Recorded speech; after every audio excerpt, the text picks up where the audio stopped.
It's on silent. Okay, I'm ready when you are. Count it down. Counting down in 3, 2, 1.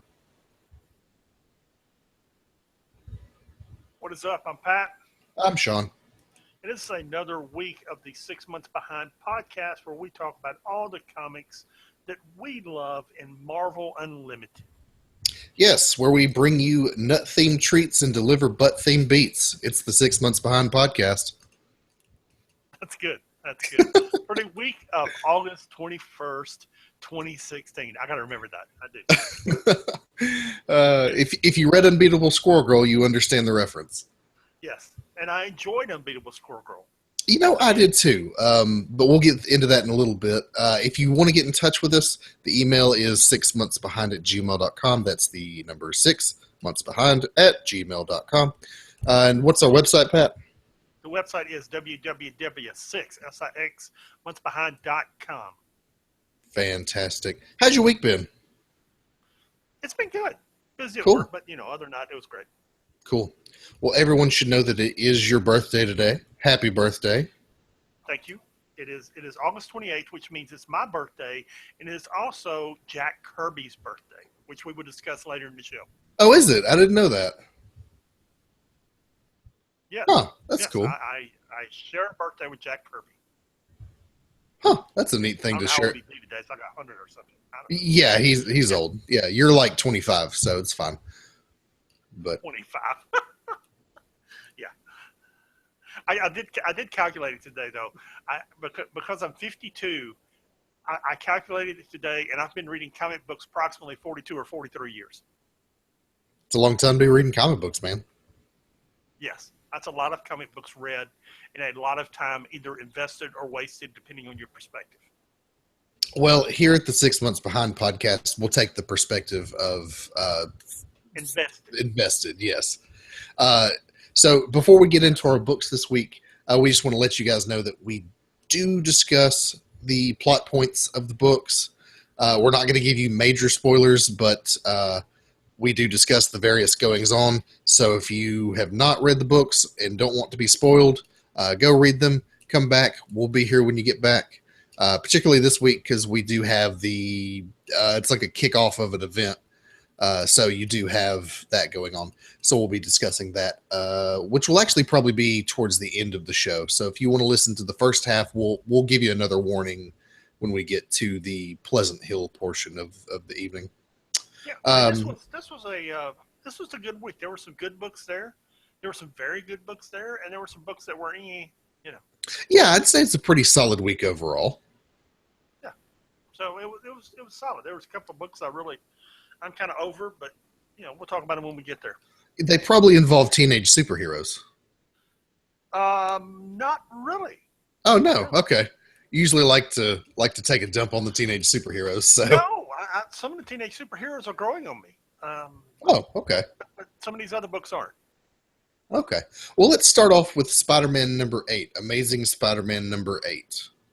Which is not getting bad at all. It's just getting better.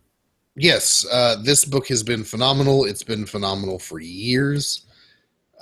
Another Alex Ross cover that's great.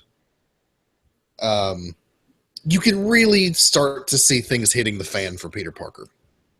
I don't think they're going to. Now, don't get me wrong. It's never going to be, roses and a walk in the park, but I don't think it's completely going to fall apart on it. I don't know, man. So basically what you've had going on in the last 7 issues is Peter Parker's big-time tech mogul now. He's running Parker Industries, running around being Spider-Man. He's inventing tech for Spider-Man. That's the premise of the company, I suppose. And he's just stretched himself too thin, as he always does. And I don't know, when your ex-girlfriend steals your brand new Spider-Mobile, things get pretty bad. This is true, but it did end well. He defeated Mr. Negative, and we won't tell you how, but everybody lived happily ever after at the end of this story arc. For now.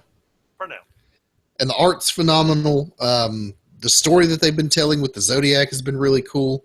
You get a little bit of that in this, but not a whole lot. It's mostly Mr. Negative. Cloak and Dagger are back, but yeah, this issue was pretty straightforward. It's the final showdown with Mr. Negative. That's pretty much what Yeah, you it's had very good going book. on. Yeah, I really enjoyed it. Moving on to Spider-Man 2099. Um, this one By was the way, but before we yeah. do Spider-Man, Mhm. how long do you think Dan Slott can keep coming up with good storylines for Spider-Man? I mean, what is he at, like a 10-year mark or something? Oh, I don't know. I don't even know how many years he's been doing it, but holy cow, he just keeps coming up with good stories. Dan Slott's been writing Spider-Man almost as long as I've been reading comic books. Um, so that's at least that I've been reading comic books on the regular.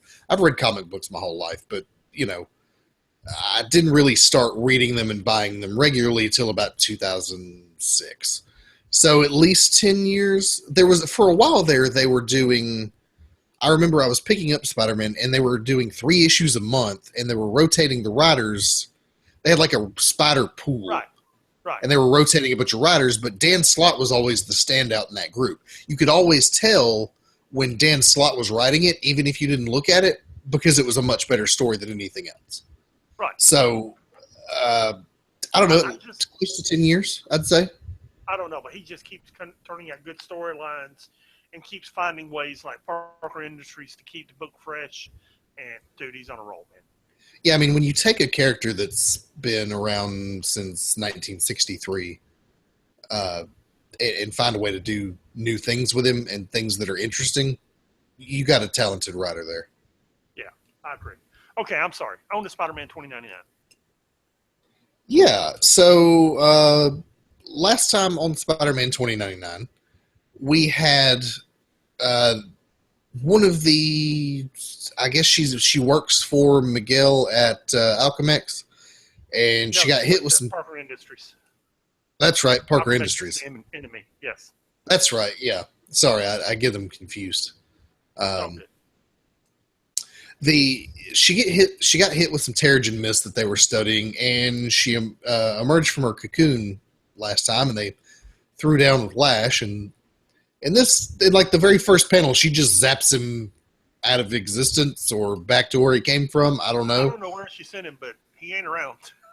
This whole issue basically centers on, you know, she emerges from her Terrigen cocoon.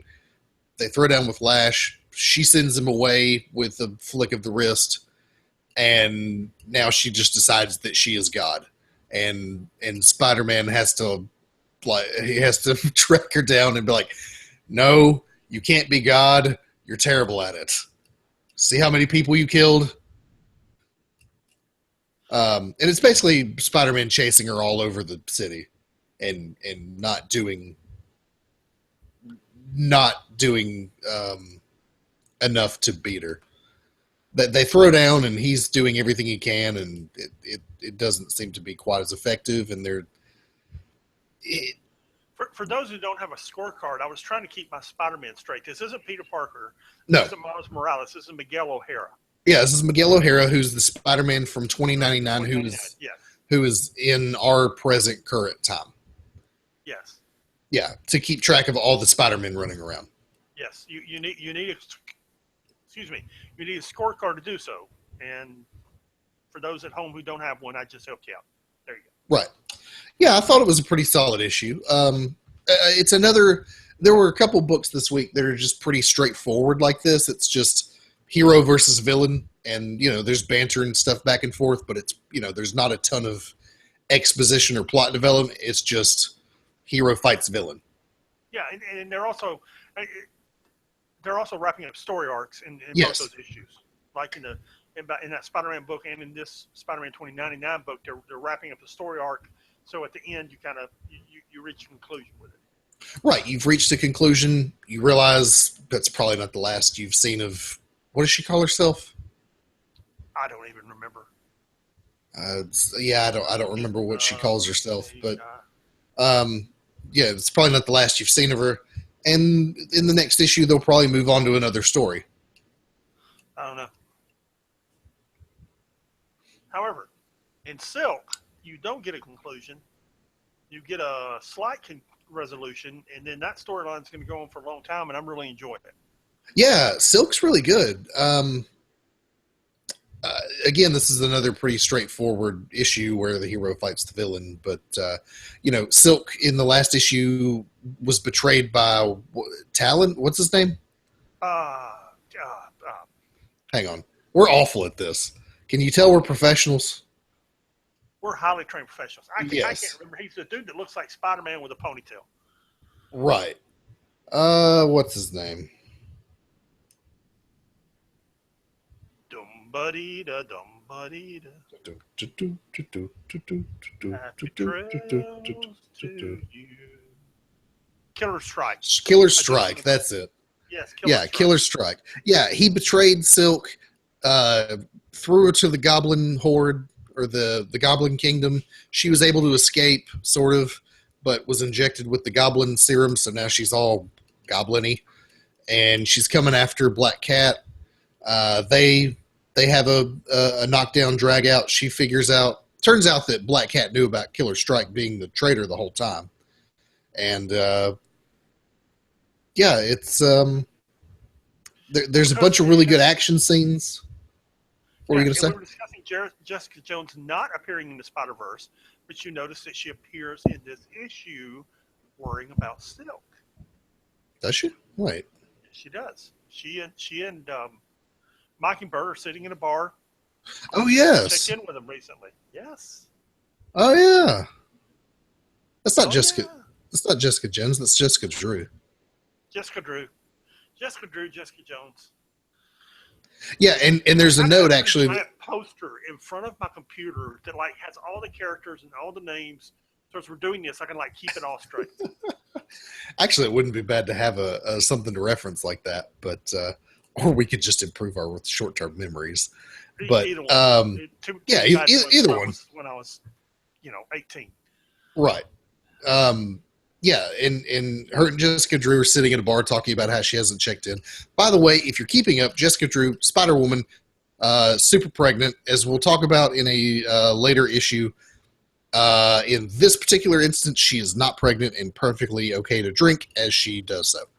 And she's probably happy to, as she hasn't been able to in 9 months. Yes. Right. It was pretty good. I'm really enjoying. Yeah, it was one of those books I was on the fence on when it first came around, and now it's always at the top of the pile. When I see the new Silk book, I'm like, okay, cool, I'm gonna read this Silk book. Yeah, when I have time, this is one of those things I want to really go back and read her origin and read the previous books that she's in. Yeah, it's in. Is it? I think it's Superior. I think it's either Superior Spider-Man or right after Superior Spider-Man. But it's sure it's in there somewhere. Spider-Verse saga. Actually, it's before that. Well, by the way, I recorded Unlimited Spider-Man last night. And my plan, The cartoon? we were doing the cartoon, because I was gonna read some comic books and kind of watch that in the background. And it was actually so good because it had Peter Parker and Miles Morales, and then Iron Fist showed up, and then Nick Fury showed up, and I was like, okay, I got to stop this and read comics, and then come back and focus on this later. It's amazing how much I was entertained by that show in the 5 or 10 minutes I watched it. It just became something I'm going to DVR every week. Yeah, Marvel's really trying to step up their game when it comes to animation, because DC's really kicked their butt in that area in the last 10 years. 15 years maybe. Marvel's dominated every other aspect of entertainment. There's a whole block of shows there: Guardians of the Galaxy, Spider-Man Unlimited, The Avengers. And I think there's one more. There's a block of shows there on Saturday night from 9 to 11, I believe. And that episode was so good, it's making me consider go back and watching the rest of those shows. There's also Star Wars Rebels, which is good. It's not specifically Marvel, but it's I have not. Dude, that show is so good. I know, you keep telling me. Yeah. Anyway, Veronica Fish is the artist for this Silk book, and this is some fantastic art, man. I really like it. Particularly, there's a panel where she Black Cat kicks Silk out a window. That was a good panel. I remember that. And you see it from the perspective of you're outside and you see her do it from inside, and it's a really good piece of art right there. But the whole thing is, it's all very good. It's got like the new modern sort of thing, but it's also, in some of the line work and the shading, it feels like older comic books. And it's got this Bruce Timm kind of feel that I really like.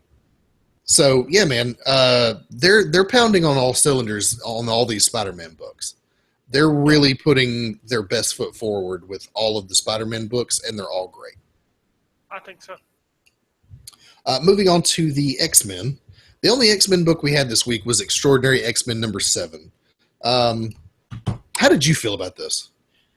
Out of all the X-Men book, I like, what's the one with the teenagers that we had last week? I'm looking. All New X-Men. All New X-Men. That All New X-Men and this Extraordinary X-Men are my two favorite books, but this one is running away with it. I really like this Extraordinary X-Men team. I like the characters. This is your base X-Men team. This feels like it's got Wolverine. Right. This feels like what Uncanny X-Men should be. Yeah, this feels like standard X-Men. Right. And instead you've got, over in Uncanny, you've got Magneto and them running around. And this is a good book. It's got good art. They're kind of running a couple of stories coherently here. And both the stories were very good. It's in Weird World, which I'm sure you appreciate. Absolutely, as always. And I really, really enjoyed this book. Wait, is it in Weird World? Yes. Half the team's in Weird World and half the team's trying to save Nightcrawler. That's right, because Storm and Jean Grey go inside Nightcrawler's brain. If you haven't been paying attention, Nightcrawler kind of went a little crazy, and they're trying to figure out why. In this book, we figure out why, and then the other half of the team is in Weird World, trying to save some mutants. Right, yeah. Meanwhile, you got Old Man Logan and Ilyana Rasputin running around Weird World, and they run into, is that Sunfire? That's Sunfire, yes. Yeah, apparently he and Logan don't get along. From Giant Size X-Men number 1 till now, they haven't, no. Okay. All right, then. I didn't know there was beef between the two of them, but it makes sense. Plus, I think somehow he was related to, what was Wolverine's wife's name that died? That was in the Yakuza. Oh. It wasn't Yukio. Yukio was one of the other girls. Anyway, he never approved. And that led to even more animosity. Well, that's fun. Yeah. I thought. Well, I wasn't done with X-Men. I was gonna say I like the new Jean Grey costume. I like that Storm calls it retro, and Jean Grey is kind of like, yeah, it was an idea I was playing with, and she kind of misses. She misses the reference. She seems to not understand that that's the old Jean Grey costume from the 70s. Yes. Yeah. And also the art, I wanted to say something about the art.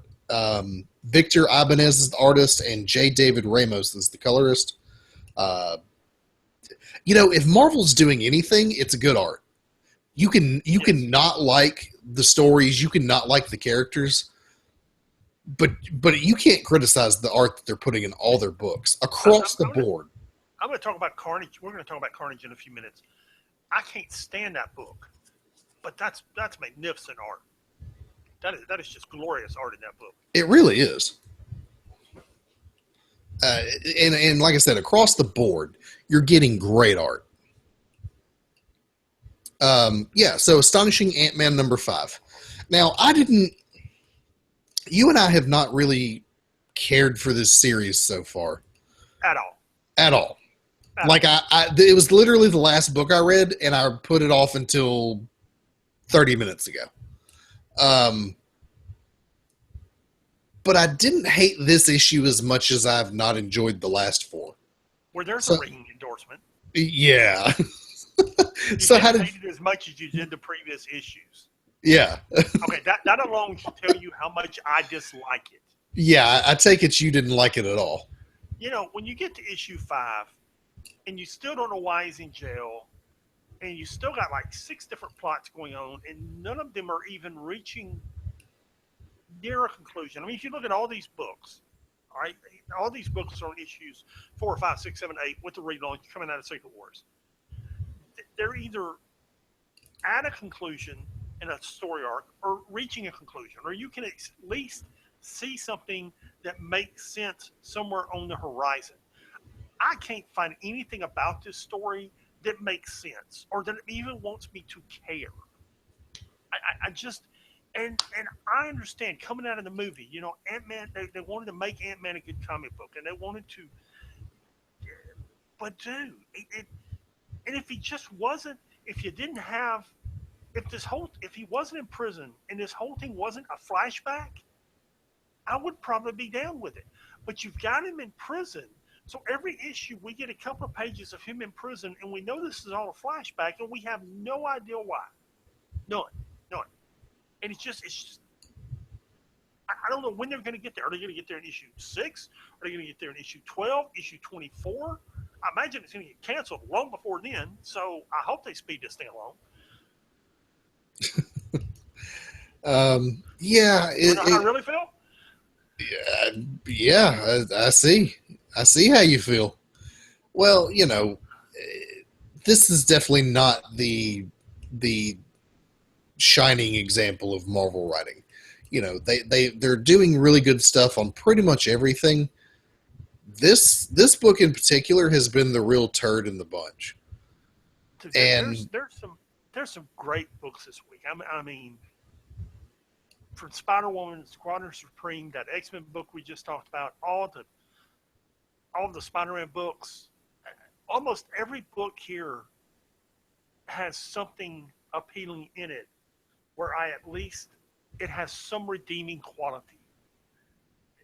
There's nothing, man. It's just. I just want to see Cassie be a supervillain, just so I can, at least I'll find something entertaining in the book. Well, at least the cover was good. You know what? Seriously, I did want to. I actually wrote down Mark Brooks did that cover, and that's a great cover. That dude is good, man. I'm sure he's done things before, and I didn't know about it, but that's a beautiful cover. Yeah, absolutely. So go out to your local comic book store and spend $4 for this cover, because the rest of it's just trash. Thank you. So moving on to The Unbeatable Squirrel Girl number 5. Which has horrible art in it. Horrible art. Dude, it won an award for its art. It might not be a style that you like. The world which was judging that art. You might not like that kind of modern Jughead style, but a lot of people do, and Jughead, I kind of. Is that what we're calling it? Well, the artist is a former. She used to be an artist for the Jughead page books. 6, and look at the panel on the bottom of that page. And that is so bad, it's unbelievable, man. I mean, Squirrel Girl's face is a dot and a dot. That's her face. The other girl has got like, dude, that's just bad, man. That's horrible. It's meant to suit the humorous style of the writing. And yes, be humorous and have your art not suck. Okay, but it's also inspired by some of the more modern animation that's out today that you don't care for. I understand, but Did you see that panel? Yeah, I'm looking at it. Can we agree that's bad? I don't think it's bad. It's in the background, and it's meant to be. In the foreground, it's much more detailed, which is how it's supposed to be. The girl with the eyes looking one way and her nose going crooked, like she just got, like Seth Rollins just kicked her in the face like he did John Cena, and her mouth on the side of her face. That's what's in the foreground? Okay. Well, you and I will agree to disagree on the art. However, the actual writing and content of the book is actually really good. I did enjoy the book. I really enjoyed the book. I think you and I can both agree on that. This book has grown on me, yes. And if you haven't been reading this book, one, you should be. But what happened is Squirrel Girl and all her friends got transported back to the 1960s and have to deal with Doctor Doom because he's basically the culprit. He came back from another time to take over in the 60s and basically prevented all the superheroes from being created. And he's recreated the world in his image, and it's up to Squirrel Girl and her friends to beat him. And at one point, an elderly Squirrel Girl from another timeline shows up, and they're having a throwdown in a museum and making puns about nut-flavored treats and butt-themed beats. And yeah, and at one point, she's literally just zapping herself back in time, looping herself back and back and back and back until there's like a whole legion of Squirrel Girls, and they all just beat up Doctor Doom all at once. And there's funny one-liners, and the commentary at the bottom of the pages is some of the best comedy writing I've seen in a long time. A very long time. It's funny. It's really funny. And to be fair, this is a teenage book that I'm enjoying. Yeah, it is. But if you enjoy absurdist humor, this is a book to be reading. Absolutely. Because it's lighthearted, it's funny, and it's just kind of wacky. So, yeah, if you want something a little lighthearted, go with this. It's good. Venom Space Knight #4. Now, let me ask you this. Was Venom fighting a giant panda supposed to be lighthearted and humorous, or was it supposed to be serious? A little of both. I thought it was funny. It's meant to be funny ultimately, but I thought so. Well, the idea is that, something that it's a cute space panda who's a vicious murderer known throughout the galaxy. Who proceeds to beat the crap out of Flash Thompson and Venom. It's funny. Yeah. So I really enjoyed this whole book, by the way. It's got this it was very good. It's got like this Green Lantern sort of vibe to it. If you haven't been reading it, here's what's happened. Flash Thompson is now Venom. Venom is no longer evil. Venom, the symbiote that is Venom, is part of a race of aliens called the Clintar, who they latch onto their host, and they're essentially like a guardian force throughout the galaxy, kind of like the Green Lantern or the Nova Corps. But what happened was the original Venom symbiote became corrupted, which can happen with them. It has since been cleansed. That happened back in Guardians of the Galaxy something. I don't remember. And now Flash Thompson's flying around on a spaceship saving the galaxy. Yeah, really, really good book. Really and good. The art is killer, man. This is the best art that's going on in any of these books. Yeah, doing this art, and this is magnificent art. Absolutely. It's great. He did cover. Is it a he or she? I believe it's a he. Did the cover, all the interiors. This is gorgeous. There's not a panel here that doesn't look great. Yeah, absolutely. And so the plot basically goes that, this killer panda gets sent after Venom, crashes Venom's ship. Turns out he's being extorted by another villain because they've got his family. So Venom's like, hey, if you'll help me team up and beat these guys so both of us don't die, we'll go get your kids or whatever. And so they team up, and turns out they're quite the fighting force together. And yeah, man. And so you've got like serious stuff going on, but there's humor interjected underneath it. And it's really good because you've got like the robot who has a death wish. And at one point, funny. That robot is cracking me up, dude. 803 or whatever his name is. 803B, I think. Yeah, he was this robot that Venom found, and the robot was like, please kill me. And he's like, okay, I promise to kill you, but you got to help me with this first. And the robot's like, okay, but then you'll kill me? Yeah, then I'll kill you. And at one point, he gets torn in half in this book. And he's just like, oh, yes, sweet release. It turns out he didn't die, and he put himself back together and repaired the ship. But just the idea of a robot that wants to die running around is highly entertaining. Yeah, and the panda's great. It's great. Yeah, the whole book is really good. If you like that sort of thing, if you like Green Lantern, if you like Venom, if you like the Nova Corps, if you like Galaxy saving the planet type stuff, it's a good book to be reading. That brings us to Carnage number 5. Now, you and I have both said that, while this book is not bad, it's just not for us.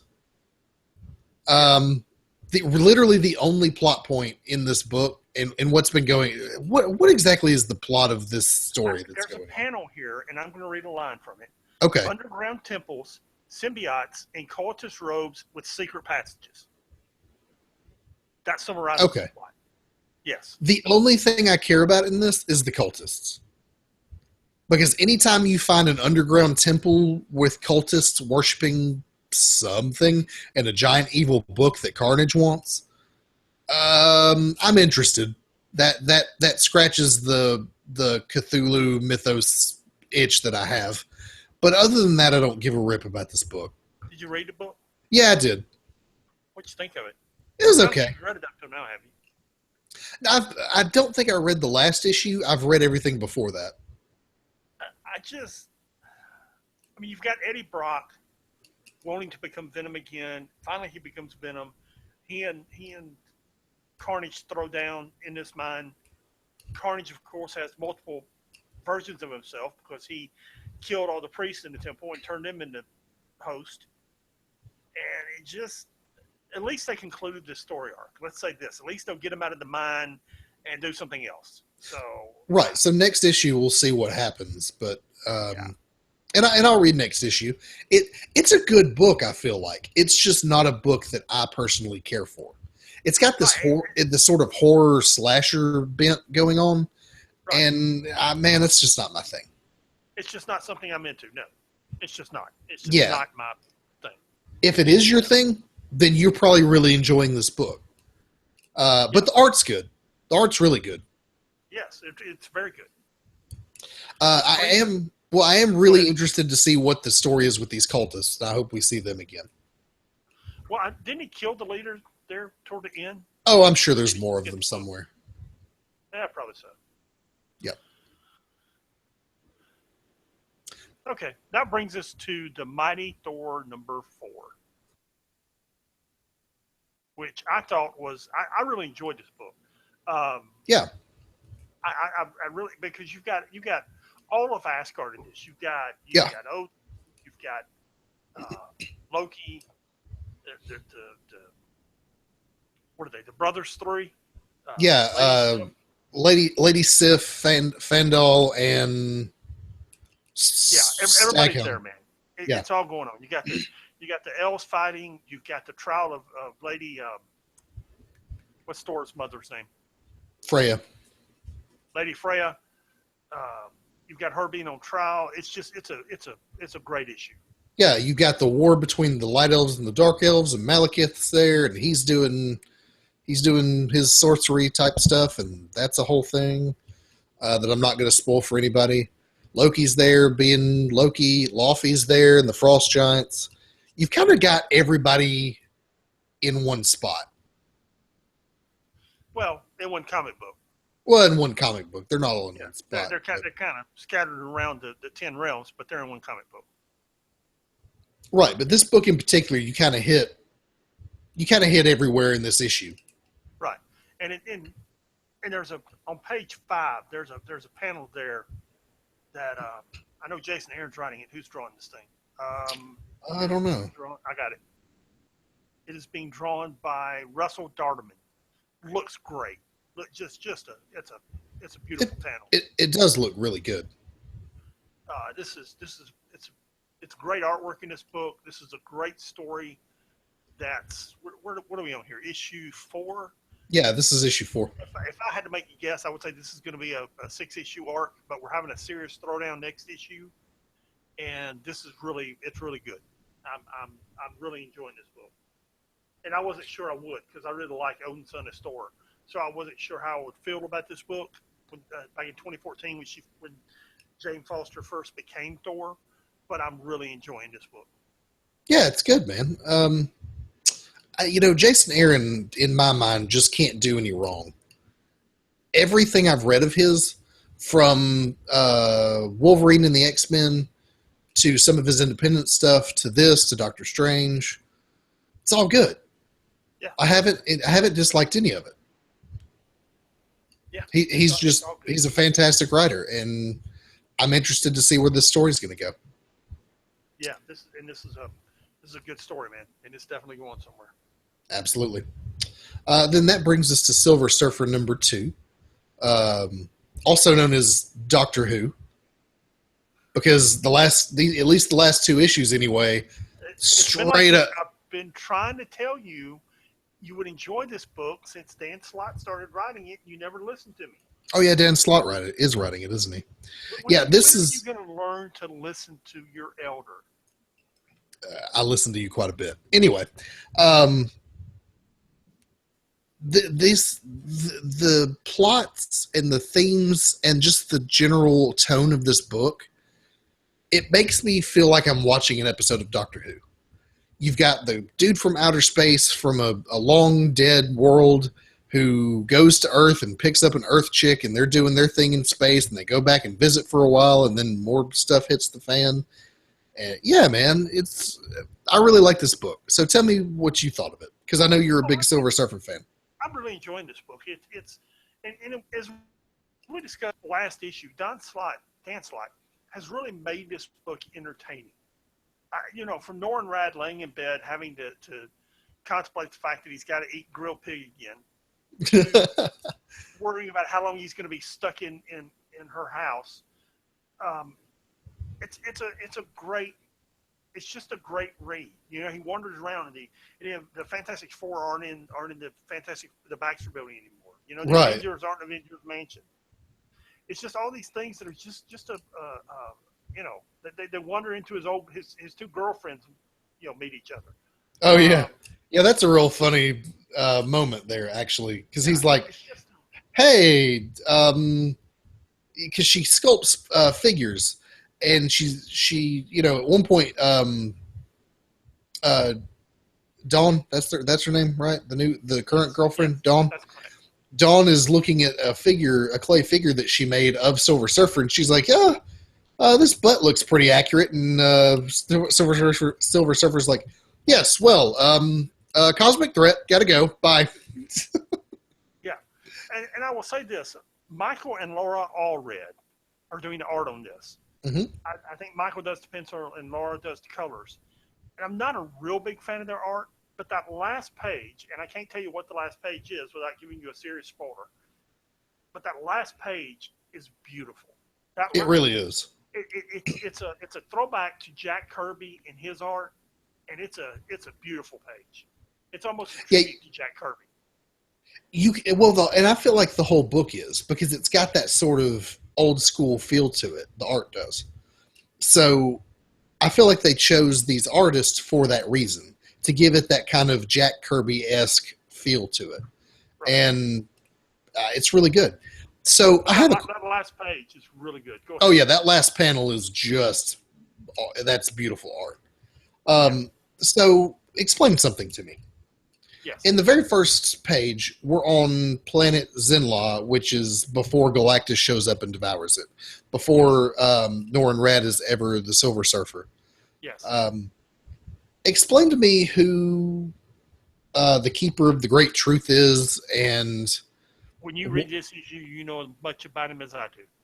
Okay, so we don't know a whole lot about what Norrin Radd's planet was like before he became Silver Surfer. Not really, no. Okay. This is Dan Slott. It's really hard to talk about this without giving away a serious spoiler. Dan Slott is rewriting his, what's the word I'm looking for here? Help me out. Origin story? He's rewriting canon. Origin story. He's not rewriting his origin story. I mean, he's still You still got Norton Rad becoming Silver Surfer, so he's not rewriting that. He's not changing how that happened, but he's changing a lot of canon, particularly with what you see on those last couple of pages. Okay. So, because I had questions about that, but if it's just as new to you as it is to me, then cool. I'm gonna keep reading it. Yeah. This is another book, and you're right. I should have listened to you and started reading it earlier. This is another book that I was just like, Silver Surfer. He's like B-list, whatever, and it's turned out really good. And that keeps happening here. There seems every time I look at a Marvel book and I go, I don't know, man. Do I really care? I'll read it and go, oh crap, that's good. I enjoyed that. There are several in this all new, all different launch here. There are several characters: Silver Surfer, Doctor Strange. I'm sure there's more that aren't coming to my mind right now that have been underused for years, and Marvel finally gave them A-list writers. They finally put Dan Slott on Silver Surfer and said, "Look, this guy's been in movies. This is one of the original characters. Yeah, he came in Fantastic Four number 48. Do something with this." And Dan Slott has made it entertaining. They did the same thing with Doctor Strange. They put who they put on? Was it Jason Aaron or Jonathan Hickman? It was Aaron. They put on Doctor Strange, right? Yeah, Jason Aaron's writing Doctor Strange. Right. They currently. put Jason Aaron on Doctor Strange and said, "Make it interesting," and he's made it interesting. Same thing with the Scarlet Witch. They gave her a decent writer, gave her own book, and suddenly what's been a B or C list Avenger for years is an interesting book. Same thing with Hawkeye. Mm-hmm. You know, you give Hawkeye, put Matt Fraction on Hawkeye a few years ago. It's a good book. Right. All of a sudden, everybody loves him. The Avengers movie helped, but you can, his role in the Avengers movie plus A-list writing, and all of a sudden, he's suddenly an A-list character. Yeah, and that's what they've done here with Silver Surfer. Is you've taken a character that has had several series over the years, one of which was very good when Jim Starlin did it. Jim Starlin had about a 100-issue run on it, and Jim Starlin really understood the Silver Surfer, and it was good. And they've put other people on the Silver Surfer, and it just hasn't worked because they haven't understood the Silver Surfer. The only people who've written it that understand it are Roy Thomas, Jim Starlin, and now Dan Slott. They're the only people who've written it and made it entertaining. Sure. And there's been a dozen Silver Surfer books out over the decades. These are the only 3 books that have been worth reading. There you go. I would also say that Squirrel Girl is one of those characters that was never utilized, or was, even when they did start to utilize her in the Avengers about 10 years ago, she was a joke. She was Luke Cage's and Jessica Jones' babysitter. I still have the image of her and Logan together, by the way, but that's beside the point. Anyway, but what you have now is with this Unbeatable Squirrel Girl book, you have A-list actresses unprompted saying, "Hey, I'd totally play Squirrel Girl in a movie." You got Anna Kendrick saying, "Yeah, I'd love to do that. Somebody call me about it." You got Sharon Purser going, "Hey, that's a role I'd like to play. And if Marvel is interested in me for that role, I'll take it." Yeah. I mean, I would love to see, maybe not a standalone movie, but you put her in the Jessica Jones series, or the Luke Cage series, or something that you do after the Defenders. That'd be pretty cool. How do you put Jessica or Squirrel Girl in Jessica Jones and even begin to keep it serious? Yeah, that's a good point. I mean, Jessica Jones wakes up with a hangover one morning and throws her through 3 walls, and that's the end of Squirrel Girl. No, man, she's unbeatable. Yeah, okay. Except that one time she got beat by Dr. Doom that they talk about in that book, and they had to change the theme song. Yeah, there you go. Okay, Spider-Woman number 4. This was it was essentially the conclusion of the story that's been going on since the book launched. Jessica Drew, very pregnant, running around in a intergalactic hospital from Scrolls with a scroll prince. That if that sounds weird, well, it is. It was, yes. But yeah, turns out Scroll Prince guy is pretty smart and helps her out quite a bit. Gets her away from the scrolls long enough that she can actually have the baby because she goes into labor at the end of last issue. And then immediately following the birth of her child, she gets about 4 seconds with, "Oh, my baby," and then, okay, I got to go kick these scrolls' butt. Hang on, I'll be back. Yeah, and well, what happens there is she realizes she's not just fighting for her or the Squirrel Prince or the Doctor. She's got to save her baby's life. And there's a scene in Uncanny X-Men number 131, actually the whole book, to kind of define who Wolverine is, where he left a trail of bodies behind him. And she kind of does the same thing in this issue. She just, when she realizes she has to save her baby, it's, I forget how many panels it is, but she runs through the scrolls pretty quickly. It's one like 2-page splash page of her just murdering scrolls with impunity. There's no other way to put it. I mean, she cleans house. She knows how much pain she's in. But she's got to keep her baby safe. Right. It's that motherly instinct put into, not, cranked up to 11. Right. And I'm glad when I saw issue 1, or I read the teasers for it, and I realized she was pregnant, I was really hoping they weren't going to drag this out for like 10 or 12 issues. Yeah. And I'm glad they didn't, because instead it's a 4-story arc, and I'm sure she'll find a nanny, go back to Spider-Woman. She and Miss Marvel even joke about it at the end of the book. So, it'll be all good. Yeah, I don't know how, and I guess they're going to use this as a way to kind of change Jessica Drew's character a bit. No, I got the feeling there at the end when she and Miss Marvel were talking about it, they're not going to. Oh, maybe not. Okay, we'll see. What happens is she's sitting there with not Miss Marvel, Captain Marvel, excuse me. Gotta get my Marvel straight. Mm-hmm. Carol Danvers. Jessica straight also. Yeah, thank you. They're sitting there joking about everything they've been through and how she feels like she can, between the two of them, they can give the baby a normal life. And there's a panel of them looking at each other, and then they just burst out laughing. And I think that panel of them laughing is saying, no, it's you're just going to go back to everything else, and she's just going to have a baby complicating things. Yeah, probably. Yeah, she's going to be, taking care of the baby, and all of a sudden there's going to be a cosmic threat, and she's going to have to go and be like, I need a babysitter. Or she's, fighting off some bank robbers while, carrying the baby in one of those baby front backpack things, or, something like that. Something like that, yeah. Yeah. So we'll see where it goes. I'm interested to see what they do after this because they wrapped up this story. I like Jessica Drew. I've always liked Spider-Woman. So, yeah, I'm on board. She has not actually been... It's funny because she's one of my favorite characters when she's in a team book, but her solo books have never appealed to me. But this one really does. It does appeal to me, and I'm enjoying it. Yeah, same here. Moving on to Squadron Supreme number 4. This was a really good book. So go ahead and tell me about this book. The Squadron Supreme was abducted into Weird World. Yay! And here's what they're doing with Weird World. They're taking every hero and villain from the last 50 years that they don't know what to do with, and they're throwing them in a corner of Weird World. Mm-hmm.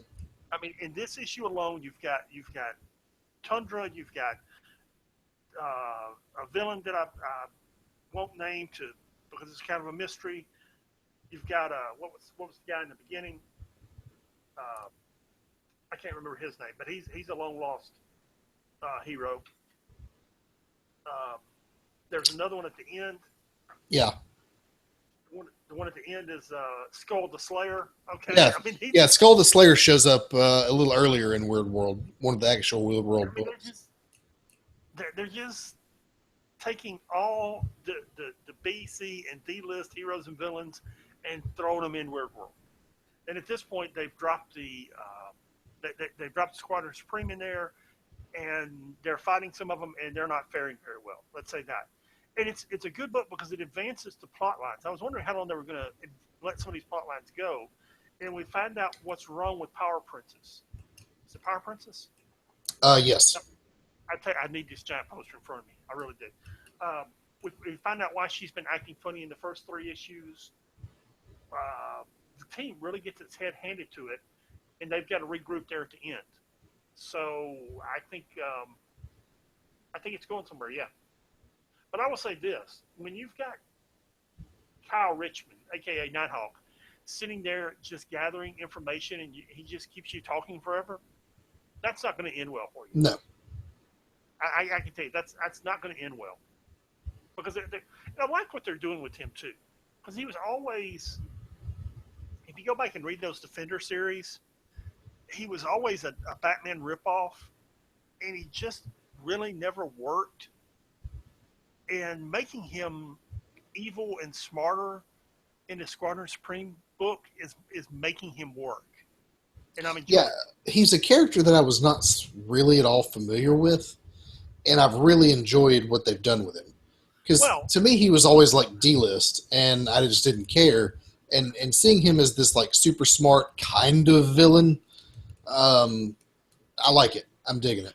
Well, if they ever get all the Defenders books onto Unlimited, we'll actually be able to read a lot more about Kyle Richmond as he led the Defenders for, I don't know, 50, 60, 70 issues, and you can see more of him and what he is and isn't good with. Yeah, this got interesting, this issue. It's good. Yeah, I agree. So I enjoyed it. And then went to Weird World, which I like. Yeah. And also the villain who shows up towards the end is interesting. Yeah, and this is very good art. It's let's see what the artist is. Leonard Kirk is doing the penciling on it, and that's an Alex Ross cover. And it's really hard to tell the difference between some of Leonard Kirk's pencils and Alex Ross's art. It's good, man. It's good art. Yeah, dude. Yeah, I agree.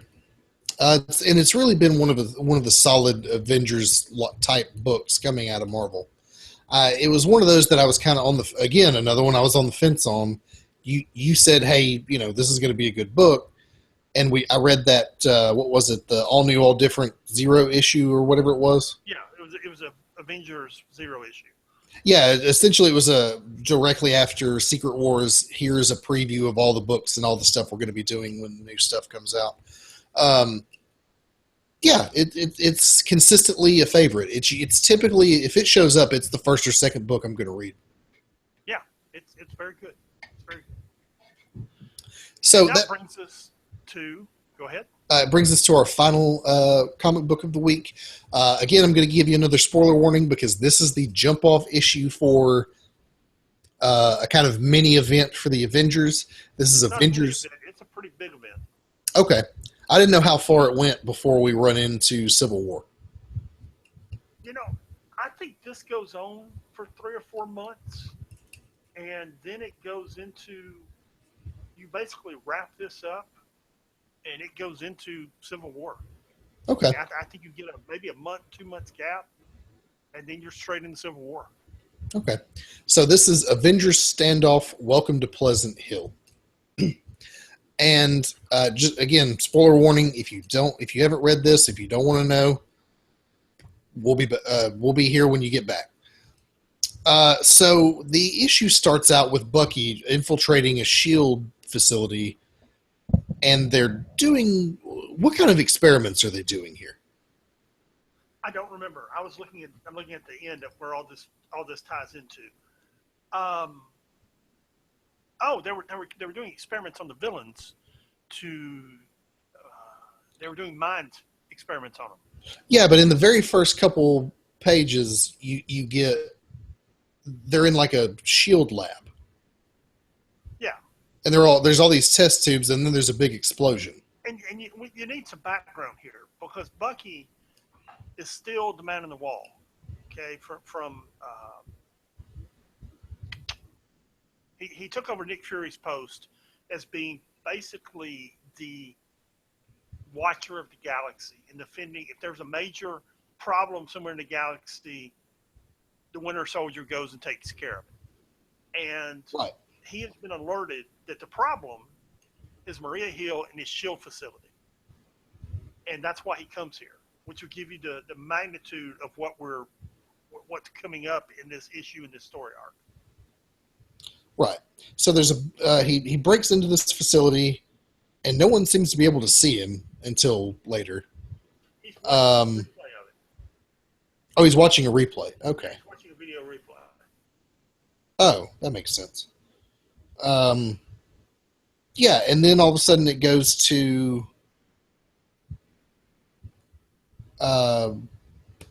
this guy wakes up in the middle of the woods, doesn't remember who he is. They take him to a doctor, and it's Dr. Selvig, which is your first hint that things might not be as they seem.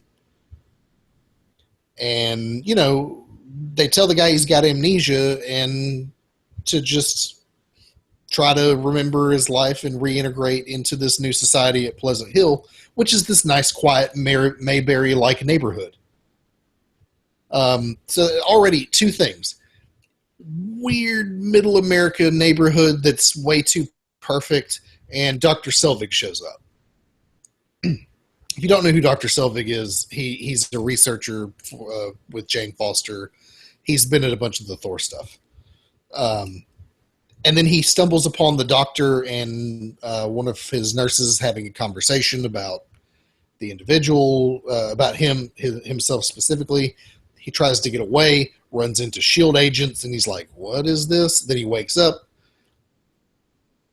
in a bed with some old lady, not with her, but in her house. You know, and after a few days, it turns into this sort of, he's trying to integrate into the life here at Pleasant Hill. Also, there's these weird announcements going on all around the town.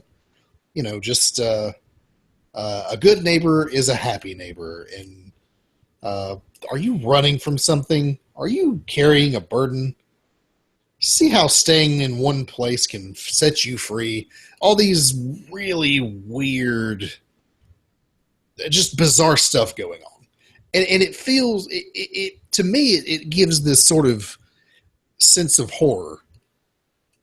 Because it's all very normal, or it's supposed to be, but it's got like this sinister undertone to it. Kind of. So the Twilight Zone. Yeah, I was just about to say there's an episode of The Twilight Zone that's very much like this. Yes, I think there's 2 or 3 that are very much like Yeah, but one of them is, I forget the name of it. The Monsters Came to Yancey Street or something like that. I don't know.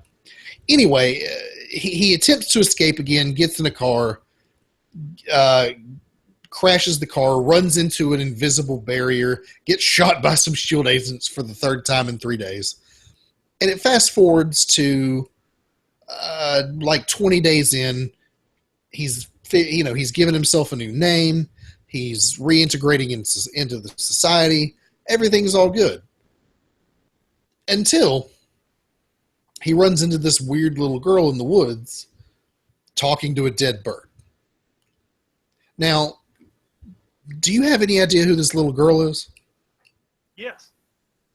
Tell me about this little girl. The problem. Okay, we go back. This is a great story arc. Okay, and I was reading. This is going to tie into all the Avengers books, the Captain America book, the SHIELD book, the Howling Commandos book. So this is a huge story arc. It's got ramifications in what's going to happen to Steve Rogers. He's been asleep for a while. If you go back to that first page, second page, it's got Maria Hill giving her statement. It's actually on page, what page is this? This is page 6. Her statement at the top of it, it explains that she was taking pieces of the cosmic cube, changing reality, for lack of a better term. Okay?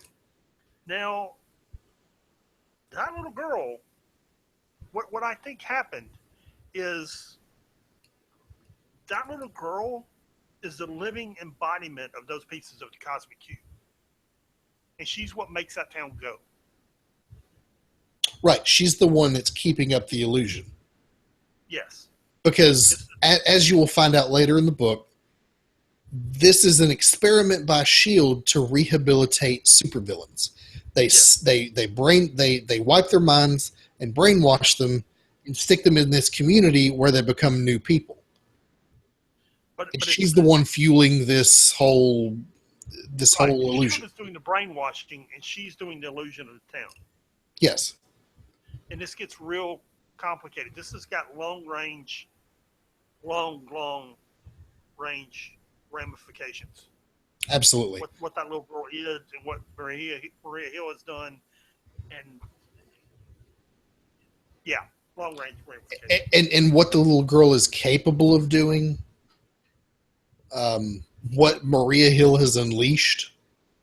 The hubris of man a little bit. You get, in the name of doing something good, you might have done something horrible.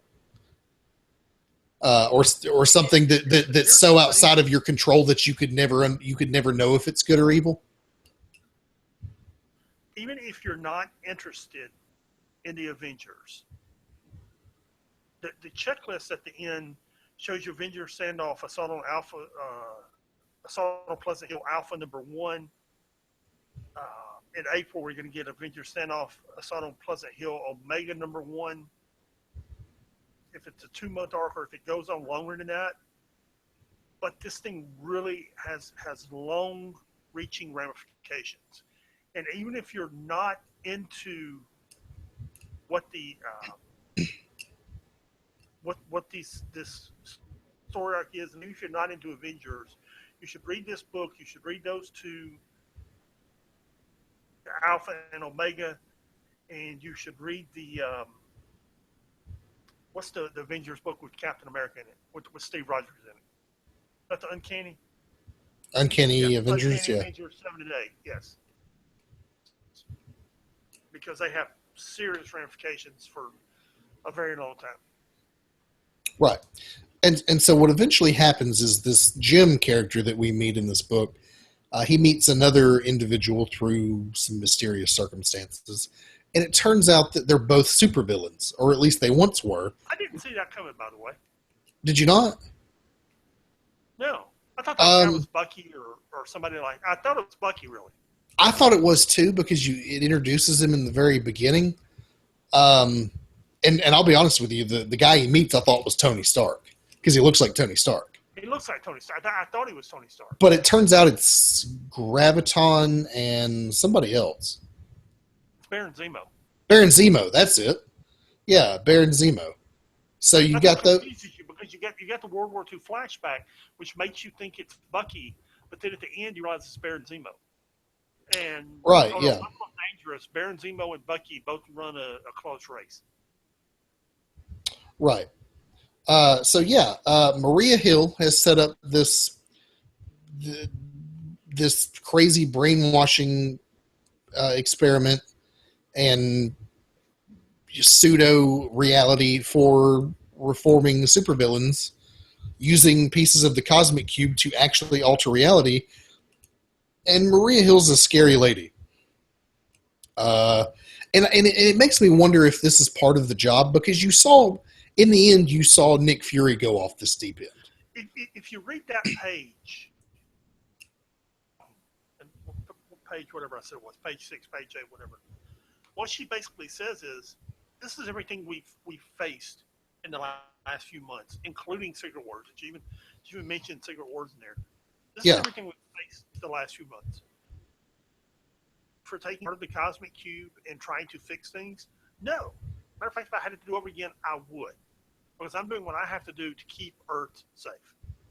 Right. And at some point when you're in Nick Fury's or Maria Hill's shoes and you know what all the dangers are, at some point you begin to think that the ends justify the means. So whether they do or not, that we can discuss for hours, but that's the conclusion that Nick Fury and now Maria Hill have reached, that whatever it takes to stop these people, the ends justify the means.